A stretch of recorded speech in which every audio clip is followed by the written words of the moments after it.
Abbas, a lawyer from Gilgit, Pakistan, who will help us look at this event through the lens of law, governance, and regional stability.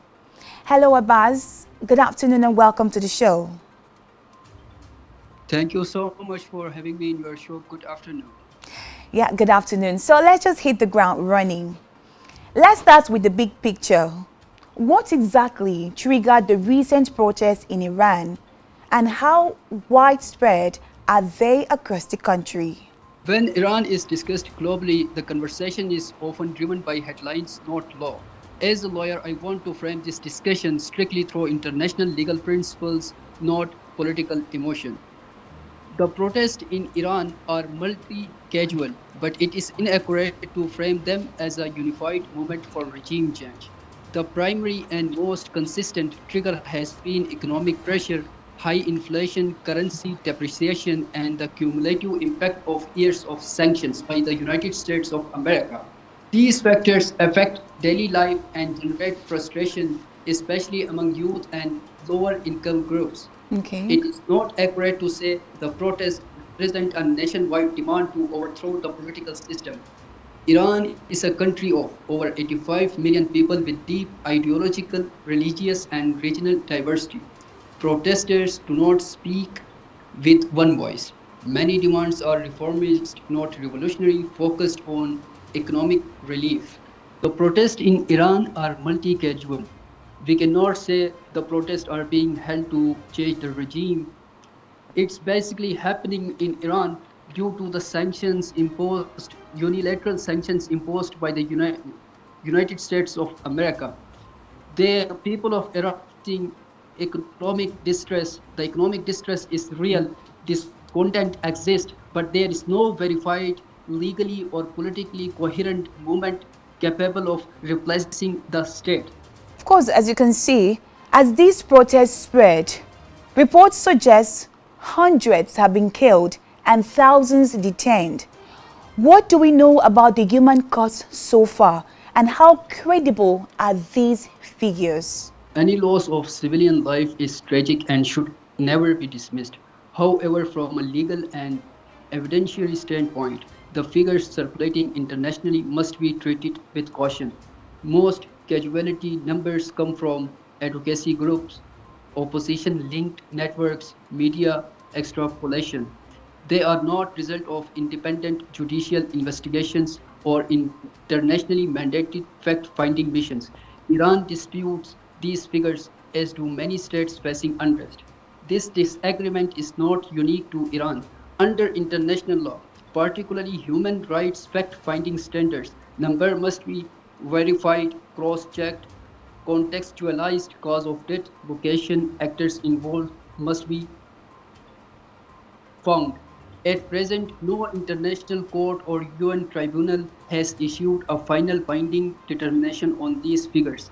The danger lies in using unverified numbers as political weapons rather than on a basis for impartial investigation.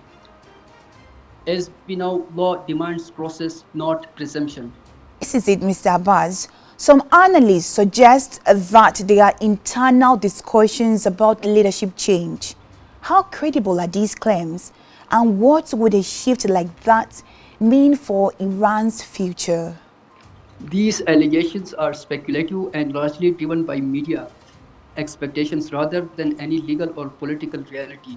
First, there is no verified evidence from any independent or institutional source that the leadership of Ayatollah Sayyid Ali Khamenei is on threat or is trying to change. What we are seeing is a misinterpretation of leadership style during periods of heightened security, not an absence of authority. An international law perspective, Iran retains its monopoly over the use of force, which is a defining feature of state sovereignty. This monopoly has not been legally or practically challenged. African states are familiar with this dynamic. During periods of unrest, rumors of security fragmentation often circulate, yet institutions remain intact.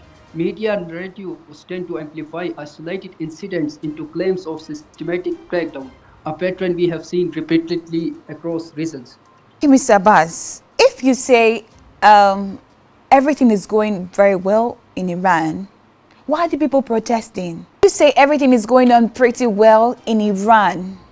Then why are the people so angry? Why are the people burning things? Why are the people calling for the end of the regime of Ayatollah? Now, there are also speculations that the US are the ones behind the protests. How true is this? The United States has a long documented history of involvement in Iran's internal affairs, most notably the 1953 coup, which is no longer disputed even by US officials. In the present context, evidence does not point to US troops orchestrating protests, rather to indirect interference, which is still significant under international law. This includes open funding for opposition media platforms, support for digital circumvention tools, coordination with exile groups, information and cyber influence campaigns under the principle of non intervention, even indirect attempts to influence internal political outcomes violate international norms. So while protests are domestically rooted, external exploitation of unrest is neither new nor implausible. When senior US officials publicly endorse protest inside another sovereign state, it goes beyond humanitarian concern and enters the realm of political signaling. If concerns were purely humanitarian, it would be consistent across allies and adversaries, accompanied by calls for dialogue, not sanctions. Instead, such statements are often paired with economic pressure, suggesting an intent to influence outcomes rather than protect rights. International law requires neutrality in internal disputes. Selective moral outrage undermines credibility and fuels suspicion. But there are also speculations again that the supreme leader, Iran's supreme leader, Ayatollah, has reduced his public visibility or is even in hiding. I mean, reports had it last week that he went, down into a bunker just to avert. There were rumors that the US were going to strike last week, even though Donald Trump called it off yesterday. How true is this? What can you tell us about his current role and present at these critical moments? The rumors about Ayatollah Sayyid Ali Khamenei that he is hiding, it's a Western propaganda. These allegations are speculative and largely driven by media expectations rather than any legal or political reality. First, there is no verified evidence from any independent or institutional source that Ayatollah Sayyid Ali Khamenei is hiding. What we are seeing is a misinterpretation of leadership style during periods of heightened security, not an absence of authority. In modern governance, particularly during internal unrest or regional tensions, leaders often reduce public exposure and operate through institutional channels. From an international law and constitutional perspective, visibility is not a requirement for legitimacy. Many heads of states across Africa, Asia, and Western countries limit public appearances during crises without their authority being questioned. In Iran's system, Ayatollah Sayyid Ali Khamenei's role is strategic and supervisory, not operational. Day-to-day governance is carried out by the executive, security institutions, and parliament. The division of responsibility is constitutional, not improvised. It is also important to note that rumors about leaders hiding are a familiar tactic during periods of political pressure. From a diplomatic standpoint, African states understand this well. Governance continuity does not depend on optics but on institutional stability. As lawyers and diplomats, we must distinguish between symbolism and substance, and between media narratives and legal reality. In international law, leadership is measured by constitutional authority and institutional continuity, not by camera timing. From a legal standpoint, the most likely scenarios for Iran fall into three broad categories, with control continuity being the most realistic. Control continuity with internal adjustment. The most probable path is institutional continuity accompanied by internal recalibration. Iran's political system has demonstrated resilience over decades, including during wars, sanctions, and sustained external pressure. The scenario may involve targeted economic adjustments, selective policy recalibration, managed social administrative reforms, continued emphasis on sovereignty and independence. The appointment of Ayatollah Sayyid Ali Khamenei is based on constitutional framework of Iran. These street protesters cannot change his authority. They have tried many times before. We have witnessed this in history. They tried to overthrow the regime. The regimes cannot be overthrown by street protest. The protests are under control, and the Iranians are currently having a healthy life. And Sayyid Ali Khamenei's authority is still on its position, and most probably, and the most important thing to now at this point is that the Ayatollah Sayyid Ali Khamenei's leadership is more stable and more strengthened due to this protest and external aggression by the American and the Israel aggressions. But then again, I think let's move down to the US. We can see that the US has imposed fresh sanctions on Iranian individuals and institutions. Of course, you know that Donald Trump's favorite word is tariff, and tariff not just to Iran right now, but every partner or anybody partnering with Iran at this moment. Are these measures weakening the regime, or they are instead deepening the suffering of ordinary Iranians? The stated objective of these fresh US sanctions is to pressure decision makers within the Iranian system. However, in practical and legal terms, sanctions rarely operate with such precision, and their primary impact is felt by ordinary citizens. From an international law perspective, it is very important to note that most US sanctions on Iran are unilateral, not authorized by the UN Security Council. This distinction matters greatly. Sanctions imposed without multilateral authorization lack universal legal legitimacy and raise serious concerns under humanitarian principles.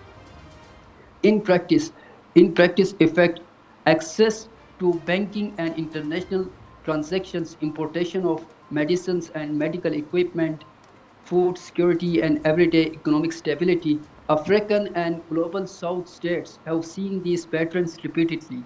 Sanctions regimes in various regions have weakened societies without practical transformation. In practice, sanctions disproportionately harm civilians. They raise inflation, restrict access to medicine and banking, collapse purchasing power. Most sanctions on Iran are unilateral. From a diplomatic standpoint, there is also a contradiction. It is difficult to claim concern for human rights while simultaneously imposing economic measures that intensify hardship for the very population one claims to support. Under humanitarian principles, collective economic punishment is deep problematic. That US sanctions are quite unilateral, which, I mean, of course, that's true. But then the US has reportedly deployed a naval armada to the Middle East. What message does this send to Tehran? And how is Iran interpreting these? The deployment is primarily a deterrence signal, not a declaration of war, imminent war. It is intended to reassure allies, pressure Iran diplomatically, shape negotiation leverage. Iran has responded with strategic restraint, avoiding direct escalation while reinforcing deterrence capabilities. Military posturing increases risk, not stability, especially in crowded regional theaters. We have just barely 1 minute to wrap this up. When you said consequences, what do you mean? I mean, Iran's supreme leader said today that if the US strikes, there is every possibility that they will respond and there might be regional conflict. When he said regional conflict, and right now you're talking about consequences, what do you mean? A full-scale war is unlikely because the cost would be catastrophic for all sides. Iran's doctrine is defensive and asymmetric. Missile deterrence, regional alliances, strategic patience. Iran is prepared to defend itself, not to initiate invasion. This balance has prevented war for decades, despite high tensions. And Iran has heightened security measures and containment. If external pressure intensifies through harsher sanctions, military posturing, or overt political interference, Iran may prioritize security consolidation over reform. In this scenario, the state focuses on containment rather than compromise. Civic space may narrow, external pressure strengthen hardline positions. This is not the preferred outcome because it is a predictable reaction to sustained external pressure. Okay, thank you so much, Mr. Abbas, for being a part of Worldview today. I'm so grateful for all the insights that you've brought on today's show.